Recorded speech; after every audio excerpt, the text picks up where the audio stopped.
துலாம் ராசி அன்பு சொந்தங்களுக்கு வணக்கங்க. திராசு குணம் படைச்சவங்க, எந்த ஒரு விஷயத்தையும் சமமாக முடிவு பண்ணக்கூடியவங்க.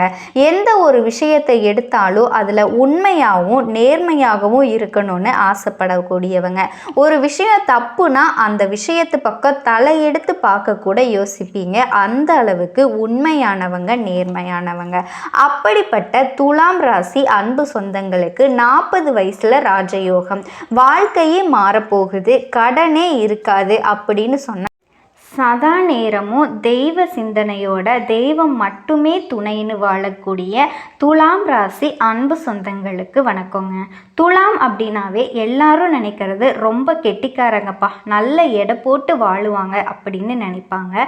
இடம் போடுவாங்க தான், நல்லது எது கெட்டது எதுன்னு எடை போடுவாங்க. ஆனால் நல்லவங்க யாரு கெட்டவங்க யாருன்னு தெரிஞ்சுமே அவங்க கிட்ட ஏமாறக்கூடியவங்க. இதுதான் துலாம். ஒரு சிலர் பேசுவாங்க, ஆமாம் இதெல்லாம் கணக்கு பார்த்து பெரிய பெரிய விஷயத்தையெல்லாம் கோட்டை விட்டுருவான் அப்படின்னு சொல்லுவாங்க இல்லையா. அந்த மாதிரி ரொம்ப சாமர்த்தியசாலி, ரொம்ப நல்லவங்க, எல்லாருக்கும் நல்லது செய்யக்கூடியவங்க. இந்த பெரியவங்க சொல்லுவாங்க இல்லையா, நல்லவங்க இருந்தால் மழை பெய்யுன்னு சொல்லுவாங்க. துலாம் ராசி இருக்கக்கூடிய இடத்துல கட்டாயம் மழை பெய்யக்கூடிய அளவுக்கு இவங்க நல்லவங்க தான். புரியுதுங்களா? அது எல்லாரையுமே கவர்ந்து கூடிய அழகும் இருக்கும், அறிவும் இருக்கும்.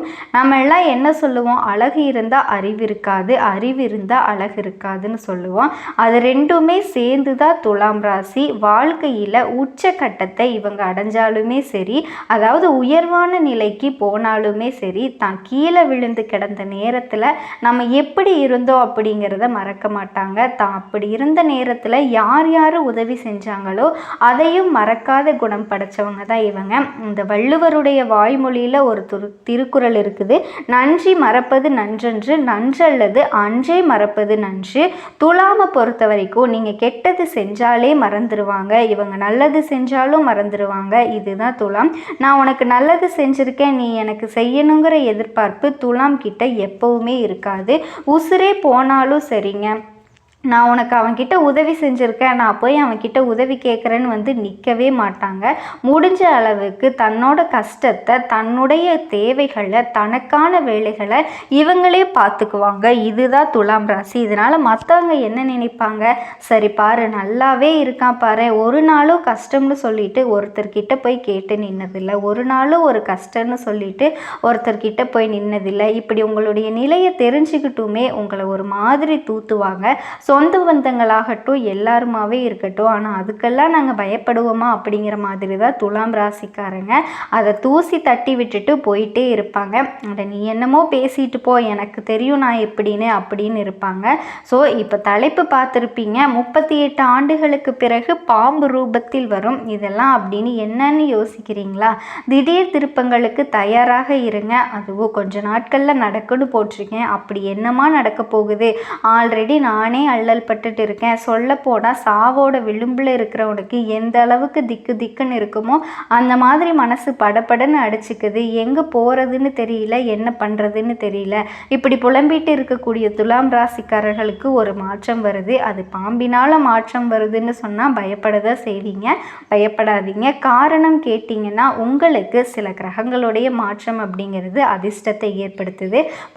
பாம்புன்னு சொல்லும்போது பயம் வேணாங்க. ராகுவும் கேதுவனுடைய பயிற்சியின் காரணமாகத்தான் உங்களுக்கு நல்லது நடக்க போகுது. திடீர் திருப்பம்ங்கிறது உங்களுக்கு நல்ல வகையில் தான் இருக்க போகுது. அதுவும் இந்த விஸ்வாவசு வருஷம் சித்திரை மாதம் தொடங்கி இருக்குங்க. இந்த வருஷத்தில் உங்களுக்கு நிறைய திருப்பங்கள்லாம், எதிர்பாராத திருப்பங்கள்லாம் ஏற்பட போகுது. கும்பராசியில் ராகுவும் கேதுவும் நகர்றாங்க, ராகு கேது பயிற்சி ஆகிறாங்க. இப்போ இந்த பாம்பு அப்படின்னாவே வளைஞ்சு வளைஞ்சு போகும்.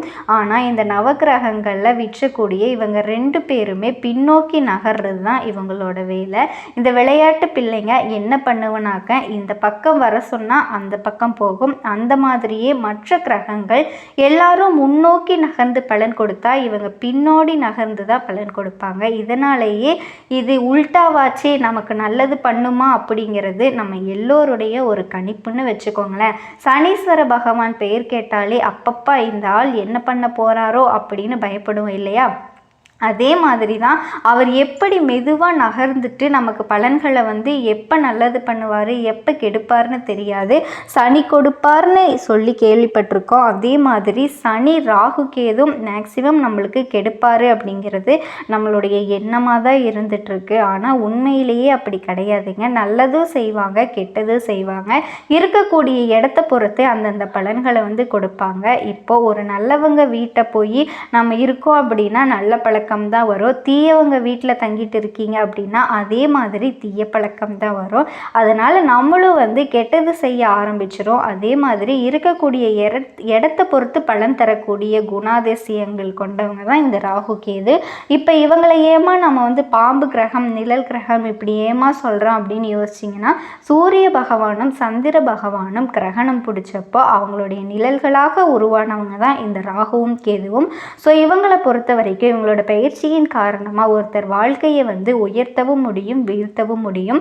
அந்த வகையில் துலாம் ராசிக்காரர்களுக்கு வாழ்க்கை உயரப்போகுதா வீழ்ச்சி அடைய போகுதா அப்படிங்கிறத தெளிவாக பார்த்து தெரிஞ்சுக்கலாங்க. இப்போ ராகு பகவானை பொறுத்த வரைக்கும் உங்கள் ராசிக்கு 5ஆம் இடத்துலையும் கேது பகவான் உங்கள் ராசிக்கு 10ஆம் இடத்துலையும் நின்று வளம் தர போகிறாங்க.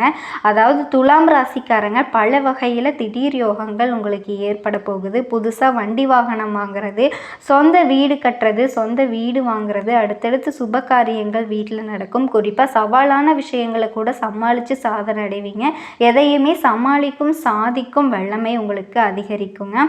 முதல்ல இந்த ராகு என்ன பண்ணுவாருன்னா அதை ஃபஸ்ட்டு தெரிஞ்சுக்கோங்க. அதாவது ராசிக்கு 5ஆம் வீட்டில் அமர்ந்து பலன் தர போகிறாரு இந்த ராகு பகவான். இதனால் சொந்த பந்தங்கள் கிட்ட அதிகமாக உரிமை எடுத்துக்க வேண்டாம், அவங்க கிட்ட வீண் வாதங்கள் வேண்டாம். அதே மாதிரி இந்த வாய்க்கால் வர பிரச்சனை ஏதாவது இருந்துச்சுன்னா பேசி தீர்த்துக்கோங்க. விட்டு கொடுத்தா கெட்டு போக மாட்டீங்க, அதை உணர்ந்து செயல்படுங்க. அதாவது ராகு பகவான் உங்கள் பொறுமையை சோதிப்பார். அந்த பொறுமையை மட்டும் நீங்கள் கடைப்பிடிச்சிங்க அப்படின்னா அதுதான் உங்களுக்கு ஜாக்பாட்டே.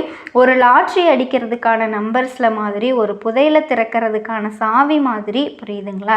ஸோ பொறுமை தான் உங்களுக்கு ராகு பகவானை வெல்றதுக்கான ஒரே வழி. அந்த மாதிரி கணவன் மனைவிக்கிடையே சந்தோஷம் நிலைக்கும், இருந்தாலுமே தேவையில்லாத சந்தேகமும் அது கூட வர்ற சண்டையும் தவிர்க்கிறது ரொம்பவே நல்லதுங்க. பிள்ளைகளுடைய வருங்காலத்தை கருதி கொஞ்சம் சேமிங்க. அவங்களோட உயர்கல்வி உத்தியோகம் சம்மந்தப்பட்ட விஷயங்களில் அனாவசியமாக மூக்க நுழைக்காதீங்க. அதே மாதிரி மகளுடைய கல்வியாக இருக்கட்டும், மகனோட கல்வியாக இருக்கட்டும், அது சம்பந்தமாக வேலை விஷயமாக நல்ல நிறுவனத்திலிருந்து வாய்ப்புகள் வரும். அதே போல் பிள்ளைகளுடைய ஆரோக்கியத்தில் கொஞ்சம் கவனம் வச்சுக்கோங்க. அப்பப்போ மனசில் வந்து புரியாத கவலைகள்லாம் மறைஞ்சிரும். தெய்வ வழிபாடுகளில் மனசை வந்து ஈடுபடுத்திக்கோங்க. அதே மாதிரி ரொம்ப நாளாக ஏதாவது நிறைவேற்றாத பிரார்த்தனை இருந்துச்சுன்னா அதை வந்து இப்போ நிறைவேற்றுறது ரொம்பவே முக்கியங்க. முடிஞ்ச அளவுக்கு குடும்பத்தோட இப்போ ஒரு வாரத்துலேயோ இல்லை ஒரு 2 வாரத்துலேயோ குடும்பத்தோட குலதெய்வ வழிபாடு செய்கிறது சிறப்பான விஷயம். மனசில் இருக்கக்கூடிய சஞ்சலங்கள் நீங்குங்க. மற்றபடி வீட்டில் அடுத்தடுத்த சுப நிகழ்ச்சிகள் நடக்கும். குலதெய்வ கோயிலை புதுப்பிப்பீங்க, அது சம்பந்தமான உதவிகளை செய்வீங்க. பயணங்களால் ஆதாயங்கள் இருக்குது. கர்ப்பிணிகளை பொறுத்த வரைக்கும் நெடுந்தூர பயணங்களை தவிர்க்கிறது ரொம்பவே நல்லது. அது மட்டும் இல்லாமல் மருத்துவருடைய ஆலோசனை இல்லாமல் எந்த ஒரு மருந்தையுமே நீங்கள் எடுத்துக்கக்கூடாது. இது வந்து நாட்டு மருந்து, இதை சாப்பிடணும் அதை சாப்பிடணும் அந்த மாதிரி ஏதாவது குழந்தைக்கு நல்லது அப்படி இப்படின்னு ஏதாவது சொல்லி கொடுத்தாங்கன்னா அதை தயவு செஞ்சு நீங்கள் யார்கிட்ட ட்ரீட்மெண்ட் எடுத்துக்கிறீங்களோ அந்த டாக்டரை கன்சல்ட் பண்ணாமல் எடுத்துக்கக்கூடாது. அதே மாதிரி ஆன்மீகவாதிகள் கல்வியாளர்களுடைய நட்பு கிடைக்கும். குடும்பத்தில் ஏதாவது பிரச்சனை இருக்குது அப்படின்னா உணர்ச்சி வசப்படாமல் அறிவுபூர்வமாக அதை வந்து அணுகிறது நல்லது. பொது வாழ்க்கையில் இருக்கவங்க தேவையற்ற வீண் விமர்சனங்கள் தவிர்க்கிறது ரொம்பவே நல்லதுங்க. அதாவது ஒரே ஒரு விஷயந்தான், பொறுமை எருமையோட பெருசுன்னு சொன்னாலும் பொறுமை உலகத்தை விட பெரியது அப்படின்னு சொன்னாலும் துலாம் ராசிக்கு உங்கள் உசுரை விட பெருசுங்க. இப்போ வந்து ஃபாலோ பண்ணிக்கோங்க. அதை வியாபாரிகளை பொறுத்த வரைக்கும் பழைய சரக்குகளை எல்லாம் விற்று தீர்ப்பீங்க. கடையை வந்து நவீனமயமாக்குவீங்க. உத்தியோக பணிகளை பொறுத்த வரைக்கும் எல்லா விஷயத்தையும் வெளிப்படுத்தக்கூடிய வாய்ப்பு கிடைக்கும். நீங்கள் எதிர்பார்த்த சம்பள உயர்வை இப்போ வந்து கைக்கு வரும். புதிய வேலை வாய்ப்புகள் உங்களை தேடி வரும். கலைத்துறையில் இருக்கீங்க அப்படின்னா வீண் பழிகள் இருந்துச்சு இல்லையா, இத்தனை நாளாக எந்த தப்புக்குமே பழி எடுத்திருப்பீங்க. அந்த வீண் பழிகள் எல்லாமே நீங்குது. அடுத்ததாக கேது பகவான், இவர் என்ன பண்ணுறாரு, உங்களுடைய ராசிக்கு லாபஸ்தானமான 11ஆம் வீட்டில் வந்துட்டு பல வகையில் திடீர் யோகங்களை ஏற்படுத்துகிறாரு. புதுசாக வண்டி வாங்குறது, சொந்த வீடு வாங்குறது, வீட்டில் வந்து அடுத்தடுத்த சுப நிகழ்ச்சிகள் நடத்துறது, உறவுக்காரங்க உங்களுடைய வளர்ச்சியை பார்த்து வியப்படக்கூடிய அளவுக்கு உயர்வை ஏற்படுத்துறது, சொந்த ஊர்லேயே உங்களுடைய அந்தஸ்து கூடுது, அலைச்சல் வந்தாலுமே நினச்சதை சாதிக்கக்கூடிய அளவுக்கு கேது பகவான் உங்களுக்கு பலம் ஏற்றுறாரு. உடன்பிற்கள் வழியில் சுப செலவுகள் இருக்கோ, சொந்த விஷயங்களில் இழுப்பறை நிலை மாறுதுங்க. உடைய பிரார்த்தனைகள் நிறைவேறும். சில நேரங்களில் உங்களுக்கு வருத்தத்தை ஏற்படுத்திட்டு இருந்த பழைய கடனை இப்போ வந்து அடைச்சிட்டு நிம்மதி அடைய போகிறீங்க. பேச்சில் தெளிவு கிடைக்கும். மறைமுகமான எதிரிகள் எல்லாமே அடங்கி போவாங்க. புதிய நண்பர்களால் ஆதாயம் கிடைக்கும். ஆடம்பர செலவுகளை குறைச்சிட்டு சேமிக்க தொடங்குங்க. வியாபாரத்தை மாற்றி அமைப்பீங்க. புதிய ஏஜென்சி எடுப்பீங்க. பங்கு தரலை மாற்றுவீங்க. அதே மாதிரி வெளிநாட்டில் இருக்கவங்களுக்கு ஆதாயம் உண்டுங்க. உத்தியோக பணிகளை பொறுத்த வரைக்கும் வீண் பழிகள் எல்லாமே நீங்குது. சிலருக்கு வந்து எதிர்பார்த்த பதவி உயர்வுகள் எல்லாமே கிடைக்க போகுதுங்க. அதிகமாக லீவ் போடுறத மட்டும் வேலையில் தவிர்த்துக்கோங்க. அதாவது ராகு கேதுவோட பயிற்சிங்கிறது துலாம் ராசி சித்திரை நட்சத்திரம் 3ஆம் பாதம் 4ஆம் பாதம் சுவாதி விசாக நட்சத்திரம் 1ஆம் பாதம் 2ஆம் பாதம் 3ஆம் பாதம் உங்கள் எல்லாருக்குமே இப்போ வரைக்கும் பார்த்தது ராகு கேது பயிற்சினால் உங்களுக்கு நடக்கக்கூடிய பொது பலன்கள் ஒரு முன்னோட்டம் மாதிரி பார்த்துருப்போம். அதே மாதிரி அது எல்லாமே நீங்கள் கடைப்பிடிச்சிங்க அப்படின்னா எந்த ஒரு கஷ்டமும் உங்களுக்கு வராதுங்க. வாழ்க்கையில் நீங்கள் சந்தோஷமாக இருக்கலாம். நான் சொன்னதை மட்டும் தெளிவாக கேட்டு அதை கடைப்பிடிங்க. கண்டிப்பாக நல்லது நடக்கும். வாழ்க வளம் கொடுக்கும், ஏற்றத்தை கொடுக்கும். அது என்ன ஏதுங்கிறத தெளிவாக பார்க்கலாம். பொதுவாகவே நம்மோட நல்லதுக்கும் கெட்டதுக்கும் நம்ம பொறுப்பே இல்லை, தெய்வம் பொறுப்போ. ஆனால் 9 நவகிரகங்கள் இருக்காங்க இல்லையா, அந்த 8 பேரும் எங்கெங்கே உட்கார்றாங்க, அவங்களோட பார்வை வந்து எங்கெங்கே இருக்குது, இதை பொறுத்து தாங்க நமக்கு பலன்கள் அமையும். அந்த வகையில் சித்திரை நட்சத்திரம் 3ஆம் பாதம் 4ஆம் பாதம் சுவாதி நட்சத்திரம் விசாக நட்சத்திரம் 1ஆம் பாதம் 2ஆம் பாதம் 3ஆம் பாதம். ஸோ துலாம் ராசி இருக்கக்கூடிய ஒவ்வொரு நட்சத்திரத்துக்குமே வந்து இது பொது பலன்கள்ங்க.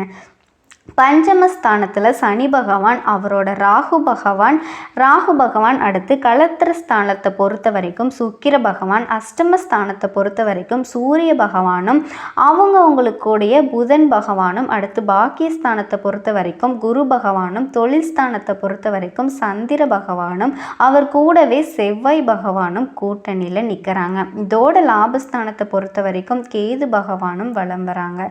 இதோட இந்த மாதத்தை பொறுத்த வரைக்கும் 5 கிரகங்கள் மாற்றமாகுதுங்க. இன்னைக்கு 2/6/2025 அன்னைக்கு புதன் பகவான் அஷ்டமஸ்தானத்திலிருந்து பாக்கியஸ்தானத்துக்கு மாறிட்டார். அதே மாதிரி 8/6/2025 அன்னைக்கு செவ்வாய் பகவான் தொழில் ஸ்தானத்திலிருந்து லாபஸ்தானத்துக்கு மாற போகிறாரு.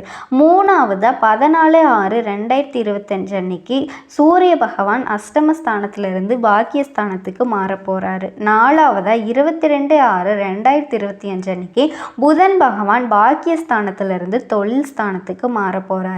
இது எல்லாத்துக்கும் மேலே கடைசியாக 29/6/2025 அன்னைக்கு சுக்கிர பகவான் ஸ்தானத்தில் இருந்து அஷ்டமஸ்தானத்துக்கு மாற போகிறாரு. இதெல்லாம் வச்சு தாங்க உழைப்பு.